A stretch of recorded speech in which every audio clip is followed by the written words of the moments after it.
दुतीचान TV को स्वागत करुछि मु मधुस्मिता। नजर पकांतु आजिर खबर उपरे।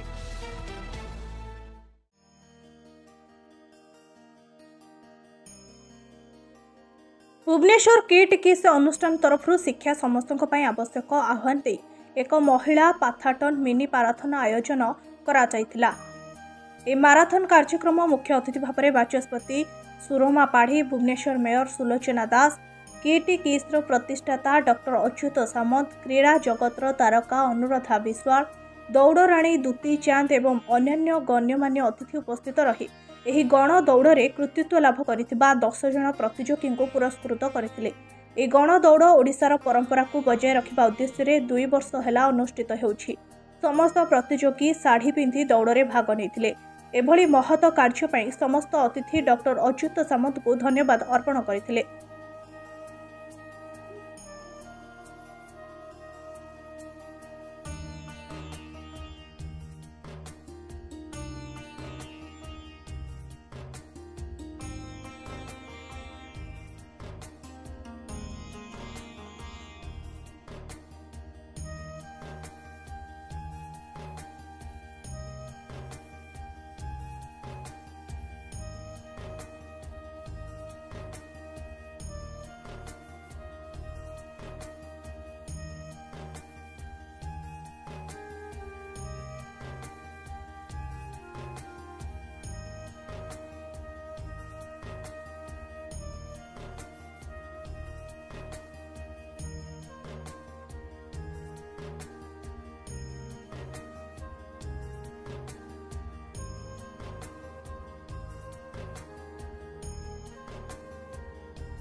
समस्त को शुभ सकाळ। जय जगन्नाथ। आज किट एवं किस यूनिवर्सिटी तरफ आयोजित होता द्वितीय एडिशन द्वितीय वार्षिक पाठाथन कार्यक्रम मु सर्वप्रथमे पार्टिसिपेंट्स सबु भौणी मानक अनेक अनेक अभिनंदन एवं शुभेच्छा जनाऊँगी। आज मंच रे अछंती किट एंड किस जे foundation founder member Shri Achyuta Samanta बाबू अछंती, अन्य समस्त भुवनेश्वर मेयर अछंती, प्रीतिनंदा राउतरे काउंसिलर कॉर्पोरेटर अछंती, तत्सहित अन्य समस्त डिग्निटरीज मंच उपर अछंती। मु समस्त को हार्दिक स्वागत जनाऊँगी। आपण मानकु समस्त को मध्य बहुत बहुत स्वागत एवं अभिनंदन। एते सकाळू कार्यक्रम आरंभ हो जिवो ए कथा मु भाबी पारि नथिनी।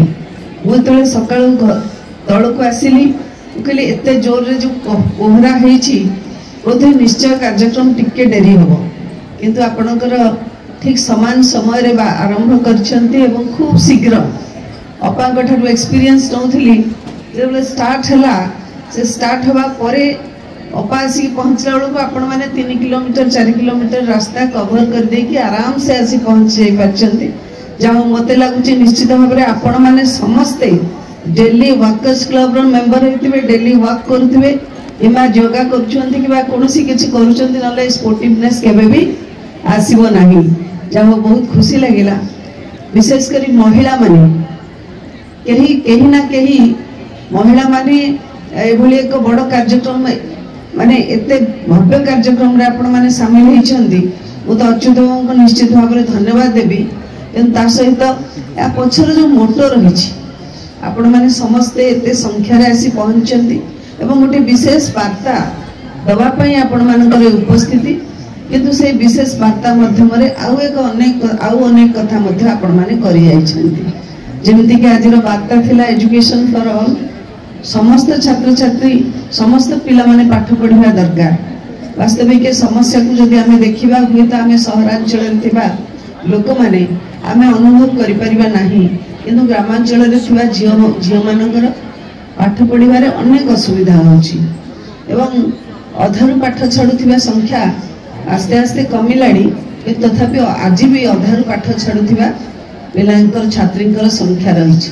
तार मूल कारण को जदि जीवा एटा कहिबा माने कहिले कोनोसी लज्जा नहीं जे आज मध्य आमे सोचु जो भली भाव रे शौचालय निर्माण करबा कथा प्रत्येक स्कूल रे सफिशिएंट माने ठीक भाव रे यूटिलाइज हेई पारुथिया शौचालय रो अभाव रहिछि। जो कारण जेते बेले झियटे मैच्योरिटी पाउछि सेते बेले से ता कोनोसी ना कोनोसी जगह रे अनेक समय से लज्जित होछि एवं से स्कूल रे पाठ पढ़ा मध्य छाडी देउछि। आ गिरिकंदर रे थिबा लोकंकर कथा मध्य आमे अनेक समय रे आमे बहुत दुख लागे भाबिले। तेणु ये अधारु पाठ छाडुथिबा घर जंजाल को कांधरे कांधेकरी जो झीटी अधारु पाठ छाड़ी दिए सेठी से तार भविष्यटा को मारी दिए, सेठी से तार मनर स्वप्नटा संपूर्ण भाव में मरी जाए। आज जो भली भाव में आपण मैंने एजुकेशन फॉर ऑल एभली एक कार्यक्रम करछंती, ए कार्यक्रम वार्ता निश्चित भाव में समस्त को उत्साहित करिवो एवं समस्ते शिक्षा दीक्षा रे निजर पिला माने मु तो कहबी जो माँ भौणी माने जो माँ माने आज भी अंधकार भितर रहिचंती कुसंस्कार भितर रहिचंती से माने बाहर को आसंतु। महिला भितर जो शक्ति अच्छी जो समस्त भितर प्रत्येक मनुष्य शक्ति अच्छी, किंतु महिला भितर शक्ति सहित धैर्य और निष्ठा अच्छी जहाँकि से आग को आगे नबारे एवं समाज जो समाज कर्तव्य कर्म से पारदर्शिता निश्चित भाव में प्रतिपादित हो पारे। ब्यूरो रिपोर्ट द्युति चांद टीवी।